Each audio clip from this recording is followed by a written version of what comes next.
স্বাগতম বন্ধুরা, আমি মৌমিতা মুখার্জি স্বাস্থ্যসাথী চ্যানেলে আপনাদের স্বাগতম। আজ আমরা আলোচনা করব এক গুরুত্বপূর্ণ স্বাস্থ্য বিষয় নিয়ে। সাপে কামড়ালে কি কি করবেন আর কি কি করবেন না।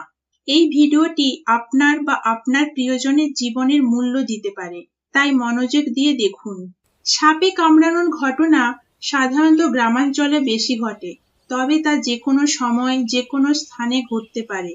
সঠিক পদক্ষেপ গ্রহণ করা অত্যন্ত জরুরি, কারণ সাপের বিষ দ্রুত শরীরে ছড়িয়ে পড়তে পারে।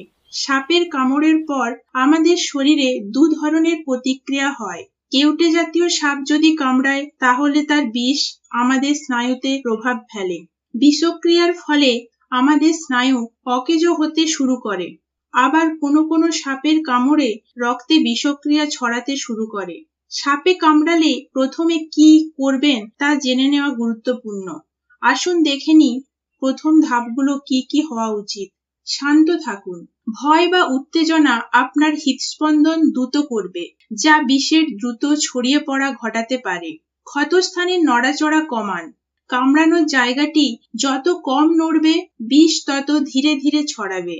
ক্ষতস্থানের উপর কোনো কাপড় বা বন্ধনী দিয়ে বাঁধুন, তবে বাঁধাটি খুব টাইট করবেন না, যেন রক্ত সঞ্চালন পুরোপুরি বন্ধ না হয়। দ্রুত চিকিৎসার ব্যবস্থা করুন।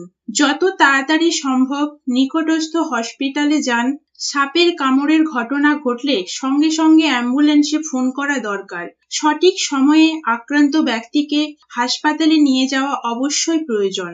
আক্রান্ত ব্যক্তির বেল্ট, গয়না, ঘড়ি, আংটি প্রভৃতি সঙ্গে সঙ্গে খুলে দেওয়া প্রয়োজন, কারণ সাপে কামড়ানোর জায়গাটি ফুলে যাবে। তখন বেল্ট, আংটি কিংবা এরকম কিছু থাকলে সেগুলো শরীরের সাথে আটকে যেতে থাকবে কিংবা চাপ হয়ে বসে যেতে থাকবে শরীরের সাথে। এখন আসুন দেখে নিই সাপে কামড়ালে কি কি করবেন না। ক্ষত চুষে বিষ বের করার চেষ্টা করবেন না। এতে বিষ আপনার মুখেও প্রবেশ করতে পারে, এতে আপনারও ক্ষতি হবে। ক্ষতস্থানে বরফ লাগাবেন না। বরফ রক্ত সঞ্চালন কমিয়ে দেয়, যা বিষ ছড়ানোকে বাড়িয়ে তুলতে পারে।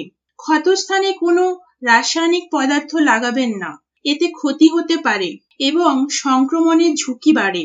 সাপটিকে কোনোভাবেই ধরা কিংবা মেরে ফেলা উচিত নয়, কারণ সাপটি নিজের আত্মরক্ষার জন্যই ভুল করে কামড়েছে। তাকে মেরে ফেললে আপনার বিন্দুমাত্র কোনো উপকার হবে না।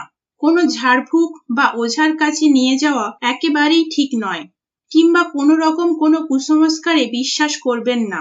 সংক্ষেপে বললে, সাপে কামড়ালে শান্ত থাকা, ক্ষতস্থানে নড়াচড়া কমানো, দ্রুত চিকিৎসার ব্যবস্থা করা এবং ক্ষতস্থানে কোনো ভুল পদ্ধতি প্রয়োগ না করাই সঠিক পদক্ষেপ। বন্ধুরা, সাপে কামড়ালে সঠিক পদক্ষেপ গ্রহণ করা অত্যন্ত গুরুত্বপূর্ণ। তাই এই ভিডিওটি আপনার জীবন বা আপনার প্রিয়জনের জীবন বাঁচাতে পারে। ভিডিওটি শেয়ার করুন, যাতে আরো মানুষ এ বিষয়ে সচেতন হতে পারে। মন্তব্যে জানান আপনাদের কোনো প্রশ্ন বা পরামর্শ থাকলে। দেখা হবে পরের ভিডিওতে। ততদিন সুস্থ থাকুন, নিরাপদে থাকুন। নমস্কার।